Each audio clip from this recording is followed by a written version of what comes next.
시작. 오직 너희는 원수를 사랑하고 선대하며 아무것도 바라지 말고 꾸어주라. 그리하면 너희 상이 클 것이요 또 지극히 높으신 이의 아들이 되리니 그는 은혜를 모르는 자와 악한 자에게도 인자하시니라. 너희 아버지의 자비로우심 같이 너희도 자비로운 자가 되라. 비판하지 말라. 그리하면 너희가 비판을 받지 않을 것이요 정죄하지 말라. 그리하면 너희가 정죄를 받지 않을 것이요 용서하라. 그리하면 너희가 용서를 받을 것이요 주라. 그리하면 너희에게 줄 것이니 곧 후히 되어 누르고 흔들어 넘치도록 하여 너희에게 안겨주리라. 너희가 헤아리는 그 헤아림으로 너희도 헤아림을 도로 받을 것이니라. 또 비유로 말씀하시되 맹인이 맹인을 인도할 수 있느냐? 둘이 다 구덩이에 빠지지 아니하겠느냐? 계자가 그 선생보다 높지 못하나 무릇 온전하게 된 자는 그 선생과 같으리라. 어찌하여 형제의 눈 속에 있는 티는 보고 내 눈 속에 있는 들보는 깨닫지 못하느냐? 너는 내 눈 속에 있는 들보를 보지 못하면서 어찌하여 형제에게 말하기를 형제여 나로 내 눈 속에 있는 티를 빼게 하라 할 수 있느냐? 외식하는 자여 먼저 내 눈 속에서 들보를 빼라. 그 후에야 내가 밝히 보고 형제의 눈 속에 있는 티를 빼리라. 못된 열매 맺는 좋은 나무가 없고 또 좋은 열매 맺는 못된 나무가 없느니라. 아멘. 원수가 어떠한 사람입니까? 오늘날 농담식으로 이제 집에 있는 남편이 원수다라고 말을 하기도 합니다. 정말로 보기만 해도 화가 나고 비판하고 또 그렇게 비난하는 그러한 원수 같은 사람이 있으십니까? 가끔 영화나 드라마를 보면은 이제 아버지의 원수라고 해가지고 이제 자신의 가족을 해한 사람을 복수하기 위하여서 찾아가고 보복하는 그러한 이야기의 영화나 드라마를 볼 수가 있습니다. 하지만 우리의 현실 가운데 정말로 원수가 있어서는 안 될 것입니다. 원수는 외나무 자리에서 만난다라는 그러한 말이 있듯이 원수를 만나고 싶은 것이 아니라 피하고 또 회피하고 싶은 그러한 마음을 누구나 가지고 있기 때문입니다. 하지만 하나님께서는 그러한 원수조차도 사랑하라라고 말씀하고 있습니다. 굉장히 어려운 말씀입니다. 하지만 주님께서는 그 원수를 사랑하고 또한 나와 잘 맞지 않는 나를 대적하고 나를 비난하는 그러한 사람조차도 사랑하라라고 말씀하고 있습니다. 왜냐하면 주님께서 십자가의 사랑을 보여주셨기 때문입니다. 예수님은 아무런 죄와 허물, 잘못도 없으셨습니다. 하지만 살아있는 채로 십자가에 달려 고통당하시고 죽으셨습니다. 로마 시대 당시에 그 십자가의 형벌은 극악무도한 죄인이 당하는 형벌이었습니다. 한번 상상해 보십시오. 살아있는 사람을 나무에 달아 천천히 서서히 죽인다는 것은 너무나도 잔인한 방법이었습니다. 그 십자가에 달기 전에 채찍에 맞기도 하고 가시멸관을 쓰기도 하고 매를 맞기도 하고 모욕을 들으면서까지 골고다 언덕에 십자가를 지고 올라가셨습니다. 그리고 손과 발에 못을 박히고 십자가에 달려 서서히 피를 흘리며 고통 가운데 숨을 거두는 것이 십자가의 형벌입니다. 주님께서는 그 십자가 형벌을 당하시기 전에 재판을 받으셨습니다. 본디오 빌라도 앞에 가서 재판을 받고 신문을 받는데 아무리 예수님의 죄를 찾으려고 하여도 찾을 수가 없었습니다. 오히려 주님께서 선한 일을 하고 복음을 증거하신 그러한 일들만 나타날 뿐이었습니다. 예수님께서도 자신을 변론할 그러한 기회가 있었지만 주님께서는 이러한 모든 것이 하나님의 뜻이고 계획임을 알고 있었기 때문에 그 십자가의 형벌을 순종함으로 감당하며 나아갔습니다. 저항하지 않고 반항하지 않고 그 십자가 형벌을 감당하였기 때문에 그 십자가의 은혜로 말미암아 죄를 사함받게 되었습니다. 바로 죄 있는 저와 여러분들을 위하여서 주님께서 십자가의 고통을 당하셨습니다. 그 십자가의 사랑과 은혜를 입은 자들로서 비판과 비난이 아닌 사랑으로 협력하여 선을 이루는 삶이 되시길 바랍니다. 구원받은 것도 하나님의 선물입니다. 죄인이 구원받고 영원한 천국에 이르게 된 것도 하나님의 은혜이고 하나님의 사랑으로 구원받았기 때문에 그 사랑으로 다른 사람을 사랑하고 용서하고 또 주님의 사랑으로 품을 수 있는 그러한 믿음이 되시길 바랍니다. 제가 최근에 본의 아니게 장례를 2번이나 갔다 오게 되었습니다. 네. 제가 오자마자 또 이러한 일이 일어나서 또 안타까운 마음, 또 슬픈 마음도 있지만, 이제 그 2번의 장례가 동시에 그 장지가 인천 가족공원이었습니다. 그래서 저희 친할머니께서 작년 5월에 소천하셨는데, 또 장지가 그 인천 가족공원이었습니다.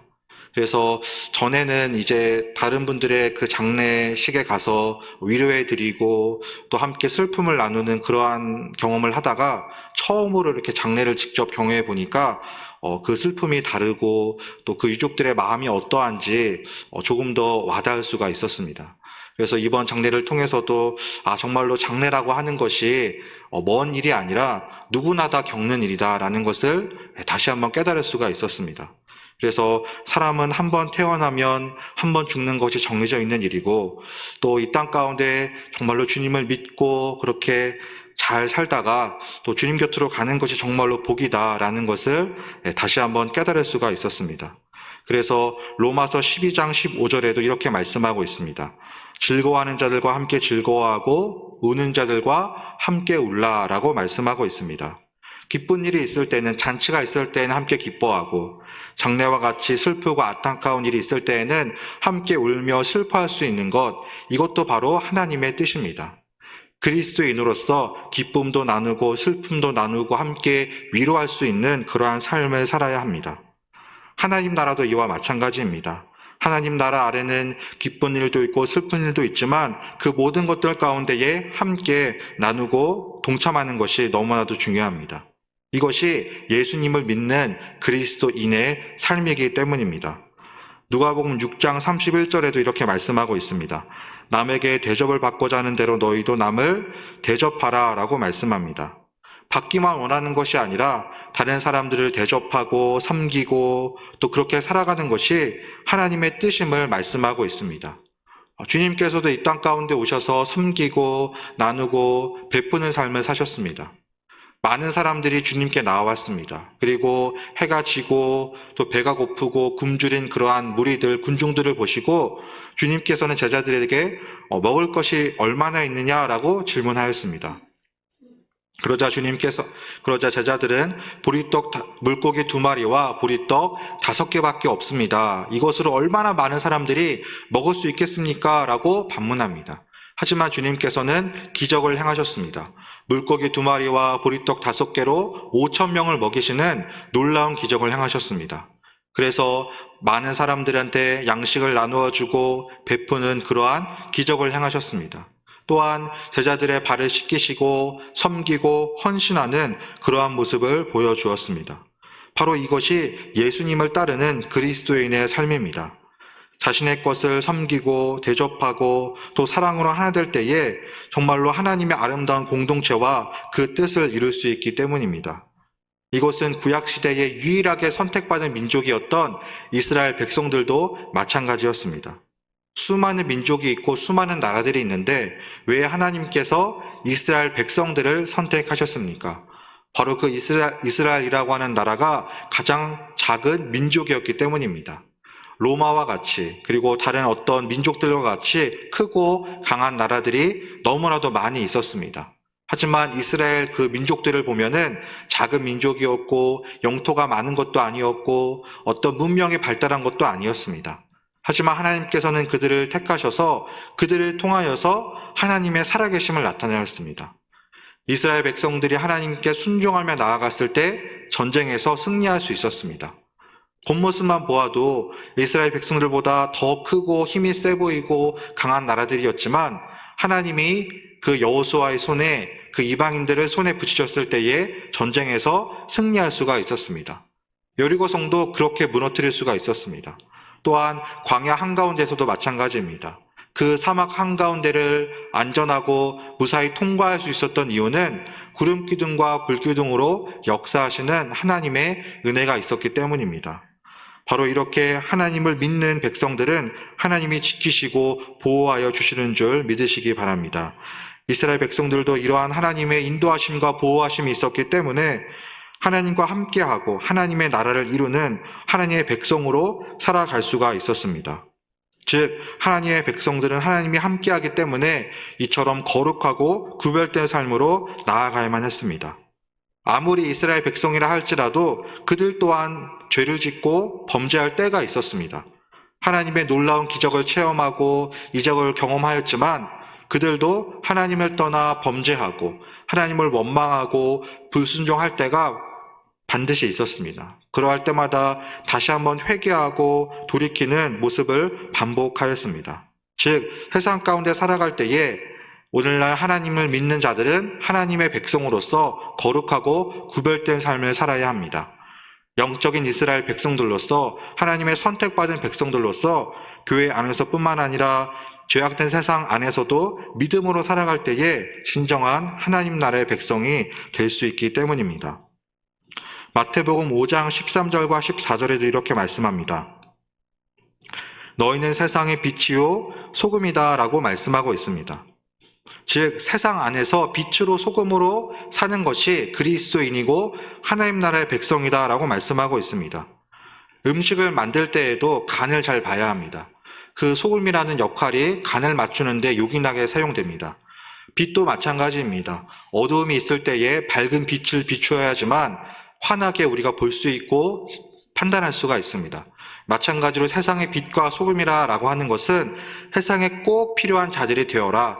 세상을 유익하게 하고 선한 영역을 나타내는 그러한 자들이 되라라는 말씀입니다. 그래서 하나님을 믿는 자들은 세상의 빛과 소금으로서 그리스도의 향기를 나타내는 삶을 살아야 합니다. 소금이 만일 그 맛을 잃으면 아무 쓸데없어 밟힐 뿐이다라고 말씀하고 있습니다. 그래서 세상 가운데 오히려 그리스도인으로서 본이 되지 못하고 또 오히려 비난과 비판을 받는다면 하나님의 영광을 가리는 그러한 일이 되고 말 것입니다. 그래서 하나님의 부름받은 자들로서 빛과 소금의 역할을 감당하시기 바랍니다. 세상 사람들이 볼 때에는 누가 믿는 자이고 누가 믿지 않는 자인지 구별할 수가 없습니다. 똑같이 우리가 살아가기 때문입니다. 하지만 세상 안에서도 누가 하나님을 믿고 따르는지 주님은 정확하게 알고 계십니다. 사람은 자신의 머리털을 셀 수 없지만 하나님께서는 우리의 머리털조차 다 세시는 분이다라고 말씀하고 있습니다. 그만큼 하나님 안에서는 거짓도 다 들통나게 되어 있고 사람의 마음의 중심을 보시는 분이 하나님이시기 때문입니다. 그래서 그 하나님만을 바라보고 의지하고 믿음으로 나아가는 삶을 살아야 합니다. 주님께서도 이 땅 가운데 오셔서 그 하나님의 뜻을 이루기 위하여서 믿음으로 나아갔습니다. 자신을 비난하고 비판하는 자들이 있을지라도 끊임없이 하나님의 복음을 선포하고 믿음으로 나아갔습니다. 하지만 이러한 예수님을 반대하고 비판하는 세력들이 있었는데 그 세력들이 바로 바리새인들과 서기관들이었습니다. 하나님의 나라를 이루고 하나님의 뜻을 이루고자 하지만 바리새인들과 서기관들은 끊임없이 예수님을 비판하고 대적하였습니다. 그들이 어떠한 사람들입니까? 이스라엘 백성들의 종교 지도자들이었습니다. 높은 사람들이었습니다. 그리고 율법에 능통한 사람들이었고 많은 사람들한테 존경받는 그러한 사람들이었습니다. 하지만 그들은 예수님을 대적하고 믿지 아니하였습니다. 오히려 율법을 잘 알고 있으니까 저 예수님이 약속하신 메시아라는 그러한 믿음을 가지고 예수님을 따라가야만 했지만 아이러니하게도 그 예수님을 메시아로 믿지 않고 예수를 비판하고 대적하였습니다. 예수를 향하여서 거짓 선생이고 거짓말하는 자이고 선지자 중에 하나다라고 폄하하였습니다. 예수님이 기적을 행할 때에도 마찬가지였습니다. 안식일에 손 마른 자를 고치시는 기적을 행하자 바리새인들은 안식일에 일을 한다고 하면서 예수님을 비판하였습니다. 그 안식일은 하나님께 예배하는 거룩한 날이기 때문에 아무런 일도 하면 안 된다라고 주장하였습니다. 그래서 예수님을 향하여서 당신이 기적을 행하였고 일을 하였기 때문에 이것은 하나님의 율법에 반하는 것입니다 라고 하면서 비판하고 정죄하는 모습을 보였습니다. 또한 주님께서 기적을 행하시고 이적을 행하고 수많은 무리들이 주님을 따르게 되자 그 예수님을 비판하고 정죄하는 모습을 보였습니다. 왜냐하면은 자신들이 종교 지도자이기 때문에 오히려 바리새인들과 서기관들을 따라야 하는데 자신들을 따르지 않고 이제 예수님을 따르게 되니까 오히려 예수님을 비판하고 정죄하고 돌로 치려하며 심지어 죽일 모의까지 하게 되었습니다. 이러한 비판과 비난에도 불구하고 주님은 끊임없이 복음을 증거하며 나아갔습니다. 심지어 죄인들과 함께 먹고 마시며 어울리는 그러한 모습을 보여주었습니다. 이러한 모습을 바리새인들과 서기관들은 놓치지 않고 왜 예수님께서 하나님의 아들이신 거룩하신 분께서 저 죄인들과 세리와 함께 먹고 마시며 교제를 합니까? 라고 비난하였습니다. 이때 주님께서는 이렇게 말씀하십니다. 건강한 자에게는 의사가 쓸데없고 병든 자에게라 쓸데있느니라 라고 마태복음 9장 12절에 말씀하고 있습니다. 나는 의인을 구원하러 온 것이 아니라 죄인을 구원하러 왔다라고 선포하셨습니다. 즉 병든 사람에게 의사가 필요한 것처럼 영적으로 죄인된 사람들을 구원하기 위하여서 내가 왔다라고 주님이 선포하고 있는 것입니다. 그 세리와 죄인들을 정죄하고 멀리하는 바리새인들과 서기관들과는 달리 예수님은 그들에게 복음을 증거하고 하나님 나라로 인도하여 주었습니다. 이렇게 주님이 복음을 전할 때마다 끊임없이 바리새인들과 서기관들이 대적을 하였습니다. 만일 주님께서 이러한 비판과 비난에 일일이 대응하고 대적하고 어떤 폭력으로 대응하였더라면 그 유대 사회는 큰 혼란과 분열에 처해지고 말 것입니다. 오늘날에 안타깝게도 우리 사회가 분열과 갈등으로 말미암아 여러 가지 폭력 사태와 유혈 사태가 나타나는 것처럼 그 유대 사회도 예수님이 자신을 따르는 무리를 선동하였더라면 큰 혼란과 분열을 가져왔을 것입니다. 하지만 예수님은 그렇게 하지 않았습니다. 끊임없이 사랑으로 섬기고 자신을 대적하는 자들을 용서하고 때로는 그 자리를 피하기도 하였습니다. 하지만 베드로는 달랐습니다. 베드로는 예수님을 붙잡기 위해 찾아온 로마 군병들에게 칼을 들어 저항하였습니다. 그리고 그 대제사장 말고의 귀를 베어버리는 모습을 보여주고 있습니다. 마태복음 26장 52절에도 이렇게 말씀합니다. 칼을 가지는 자는 다 칼로 망하느니라 라고 말씀합니다. 주님께서는 절대로 칼로 폭력으로 대적하지 않으셨습니다. 사랑으로 끝까지 십자가의 고난을 감당하시고 죽기까지 순종하였습니다. 바로 이러한 모습을 통하여서 참된 구원의 길을 완성하여 주시고 사랑으로 역사하셨습니다. 그러므로 사랑하는 성도 여러분, 이 예수님의 사랑을 힘입어 원수 사랑하고 하나님의 사랑을 이루는 삶이 되시길 바랍니다. 때로는 나를 대적하고 믿는 자이기 때문에 받는 어려움과 고난이 있을지라도 사랑으로 용서하고 예수님의 사랑을 전할 수 있는 삶이 되시길 바랍니다. 바로 그러한 사람이 하나님 앞에 온전히 쓰임받는 삶이 될 수 있기 때문입니다. 심지어 누가복음 6장 29절에는 이렇게 말씀하고 있습니다. 29절에 너의 이 뺨을 치는 자에게 저 뺨도 돌로 대며 내 겉옷을 빼앗는 자에게 속옷도 거절하지 말라라고 말씀하고 있습니다. 나의 한쪽 뺨을 때리는 자에게 다른 뺨도 대며 나의 겉옷을 빼앗가는 자에게 모든 것을 주라라고 말씀하고 있습니다. 믿지 않는 자들이 볼 때는 매우 어리석은 일입니다. 세상적인 이치로 본다면 눈에는 눈, 이에는 이라는 그러한 이치가 있듯이 내가 받은 만큼 돌려주어야 합니다. 내가 이 정도로 어려움을 당했으니까 나도 똑같이 복수하겠다라는 것이 세상의 이치이고 논리입니다. 그러나 주님께서는 오히려 나를 친 자에게 더 용서를 베풀고 나의 모든 것을 빼앗는 자에게 더 주라라고 말씀하고 있습니다. 바로 이것이 하나님 나라의 사랑이고 하나님 나라의 황금률이기 때문입니다. 그래서 나의 힘으로는 감당할 수 없지만 바로 하나님의 사랑이 내 안에 충만해져서 이러한 사랑을 이루고 베푸고 사랑을 이룰 수 있는 삶이 되시길 바랍니다. 오늘 본문 말씀에서도 내 눈에 있는 들보는 깨닫지 못하고 오히려 상대방의 눈에 있는 티를 보느냐라고 말씀하고 있습니다. 들보와 티 둘 중에 어느 것이 더 큰 것입니까? 바로 들보가 더 큰 것입니다. 상대방에 있는 티는 매우 작은 먼지와 같습니다. 그러나 내 안에 있는 그 들보를 먼저 깨닫는 것이 너무나도 중요합니다. 상대방의 작은 잘못보다도 자신의 부족함을 깨닫고 겸손한 마음으로 나아가야 합니다. 그래서 먼저 주님 앞에 자신의 죄를 회개하고 정결한 마음으로 나아가는 삶이 되시길 바랍니다.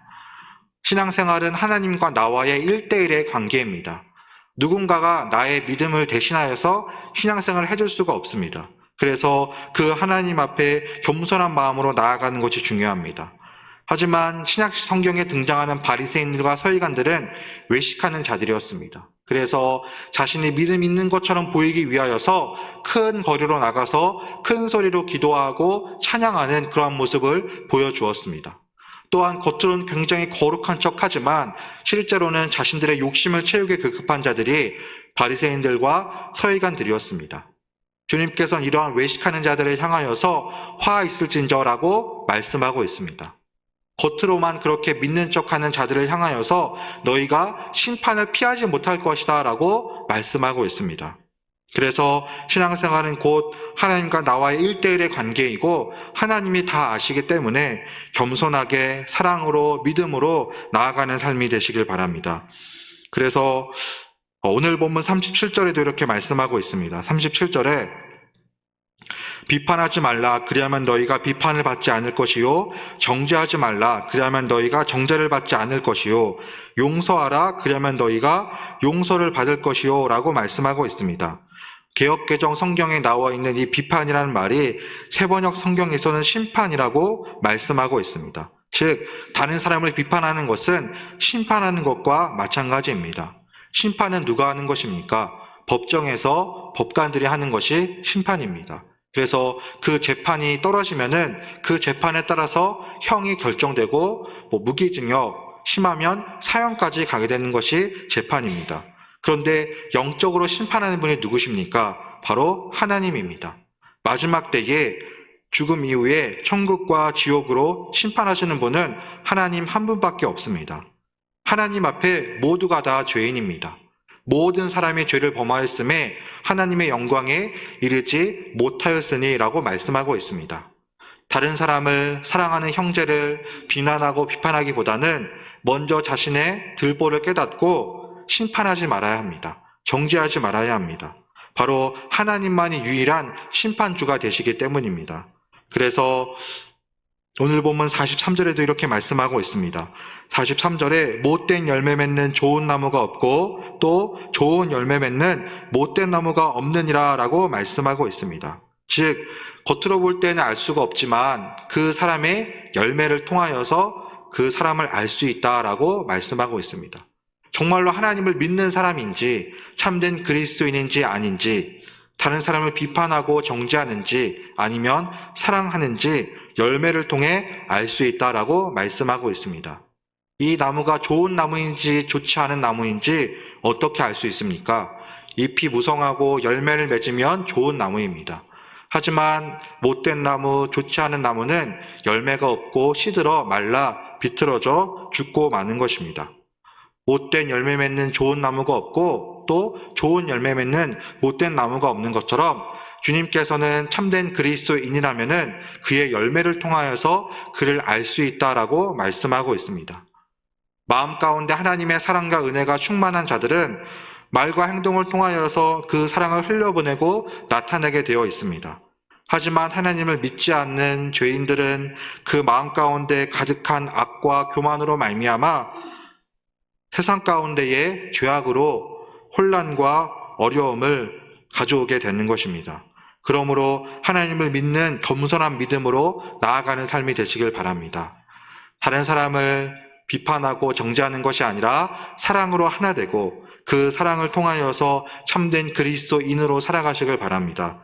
그리하여서 주님 안에서 수많은 믿음의 열매, 사랑의 열매를 맺는 복된 삶이 다 되시길 주님의 이름으로 축복합니다. 네, 기도하시겠습니다.